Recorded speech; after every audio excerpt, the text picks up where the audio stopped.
इस बेरोजगारी के दौर में जॉब तो हर कोई करना चाहता है, यानी कि कोई ना कोई उसको गवर्नमेंट जॉब चाहिए।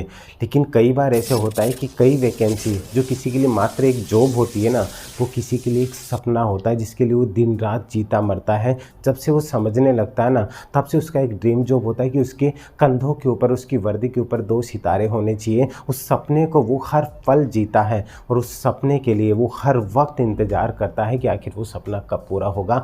ऐसा ही सपना है कि ऐसा ही वैकेंसी एक हर एक इंसान, कोई भी एक नॉर्मल इंसान होगा, एक जो नॉर्मल फैमिली से बिलोंग करता है, वो सब इंस्पेक्टर बन करके अपने घर वालों के सामने जब उनके हाथों से अपनी वर्दी के ऊपर वो स्टार लगवाता है ना, उसकी खुशी का जो मज़ा होता है ना, वो शायद वो बयां कर ही नहीं सकता है। बहुत से नौजवान होंगे जो इस सपने को जीना चाहते हैं, अंदर उस दर्द को दफनाए हुए हैं कि आखिर ये सपना कब पूरा होगा। राजस्थान एसआई को लेकर के भी ऐसा ही कुछ सपना बहुत से युवाओं का है, चाहे आप राजस्थान के हैं, चाहे आप बाहर से हैं, किसी भी स्टेट से हैं। लेकिन राजस्थान के अंदर जॉब करने का एक अलग ही मज़ा है। आप ऑल इंडिया में किसी भी स्टेट को देख लीजिए, जो राजस्थान के अंदर जो जॉब प्रोफाइल है, जो एक फ्रीडम है, जो एक यहाँ का एक वातावरण है ना, एनवायरनमेंट, वहाँ पे जॉब करने का एक अलग ही मज़ा है। तो आप इस स्टेट की, और वो भी एसआई जैसी जॉब को कैसे मिस कर सकते हो। अब सवाल आता है कि सर बहुत दिनों से सपने देख रहे थे, पिछली वैकेंसी आई थी उसे भी कहीं ना कहीं किसी न किसी तरीके से आप मिस कर चुके हो, लेकिन अब न्यू वैकेंसी कब आएगी। बहुत दिनों से वीडियोस देख रहे हैं लेकिन एक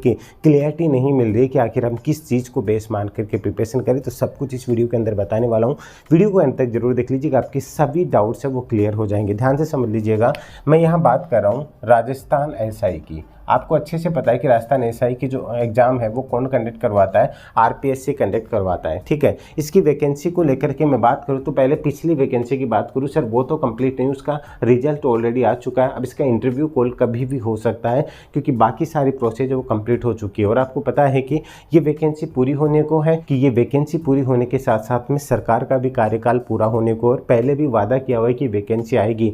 तो अब ज़्यादा टाइम नहीं लगने वाला है। अगर आप सोच के बैठे कि 2023 तक आएगी तो आप गलत सोच रहे हैं। आपका एक और डाउट है कि यह सीईटी के अंतर्गत होगी कि, वो भी आपको सब कुछ बताने वाला हूं। इसी के साथ में एज फैक्टर क्या होगा और आपको किस चीज़ को लेकर के छूट मिल सकती है, सारी चीज़ें क्लियर करने वाला हूं। आरपीएससी इसके एग्जाम कंडक्ट करवाएगी। तो अब सवाल ये आता है कि सर आरपीएससी के पास में और भी एग्जाम, जैसे अभी आरएस की वैकेंसी आने वाली है, ईओआरओ वैकेंसी है, फर्स्ट ग्रेड है, इन सब के कंप्लीट होने के बाद ही तो एग्जाम होगी। लेकिन हम एग्जाम पे जाने से पहले हम वैकेंसी की बात करते हैं।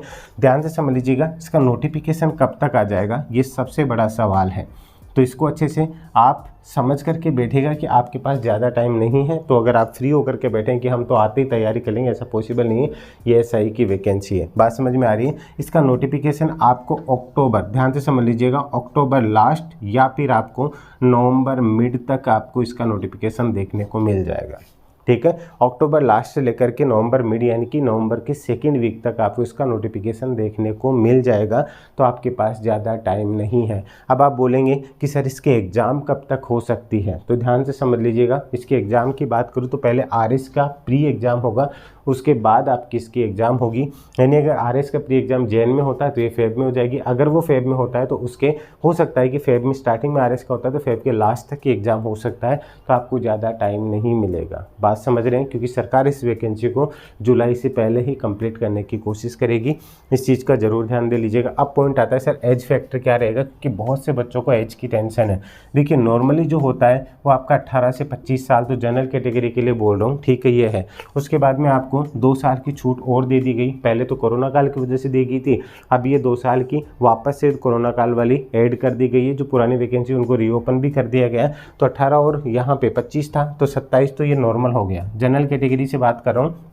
इसके बाद में अगर आप ईडब्ल्यूएस के हैं तो 5 साल की मेल को छूट मिलेगी, यानी कि 32 साल। अगर आप फीमेल हैं तो आपको यहाँ पे 10 साल की छूट मिलेगी, ईडब्ल्यूएस फीमेल है तो, ठीक है। इस चीज़ का जरूर ध्यान ले लीजिएगा। अगर बाकी कैटेगरी की बात करूँ, ठीक है, ये 27 साल तो सबकी हो चुकी है, ठीक है। नॉर्मली अगर मान के चले, अगर आप ST SC से हैं तो 5 साल की छूट आपको, ये 32 साल आपको भी मिलेगी, क्लियर है।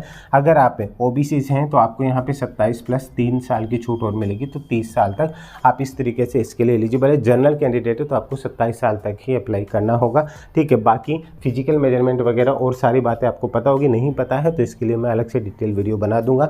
मेनली यही चीज़ रोल प्ले करता है कि आपको एज फैक्टर क्या पूछा जाएगा तो आप अप्लाई कर सकते हैं, नहीं कर सकते हैं। अगर आप इस एज फैक्टर में आते हैं तो इसकी प्रिपरेशन अभी से स्टार्ट कर दीजिए।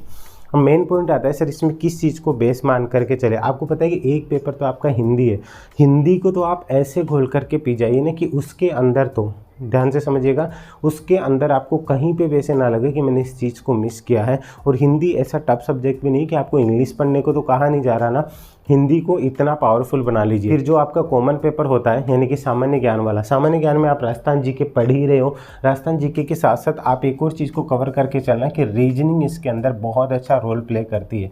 रीजनिंग प्लस करंट अफेयर, ठीक है, और प्लस में आपका राजस्थान जीके मेन है ही, और इंडिया जीके के भी क्वेश्चन आपसे पूछे जाते हैं। लेकिन मेन रोल जो प्ले करता है वो क्या होता है, इसके लिए मैं डिटेल वीडियो आपको और बना दूंगा। अगर आप लोग यहाँ पे डिमांड करते हैं, आप लोगों को अच्छा लगता है तो बता दीजिएगा। लेकिन अभी मैं आपको बता दूँ राजस्थान जीके को तो आपको कवर करना ही करना है, मेन रोल प्ले यही करेगा।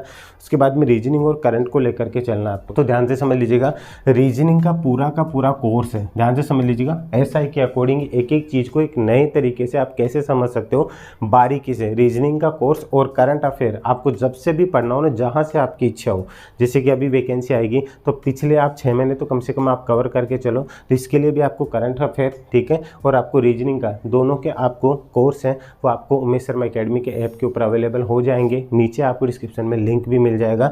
तो आप इन चीज़ों को तो कम से कम अभी से कवर करना स्टार्ट कर दीजिए। और भी आपकी क्वेरी होगी सर कौन सी बुक्स पढ़े बेस्ट बुक को लेकर के, तो उसके लिए अलग से वीडियो मैं बना दूंगा। लेकिन मेन चीज़ यही थी कि आखिर ये वैकेंसी कब तक आएगी। और एक और चीज़, इसको लेकर के और भी कोई आपकी डाउट हो तो मैंने यहाँ पे टेलीग्राम का लिंक दे रखा है, टेलीग्राम जरूर ज्वाइन कर लीजिएगा, वहाँ पे भी आपको डिटेल मिल जाएगी।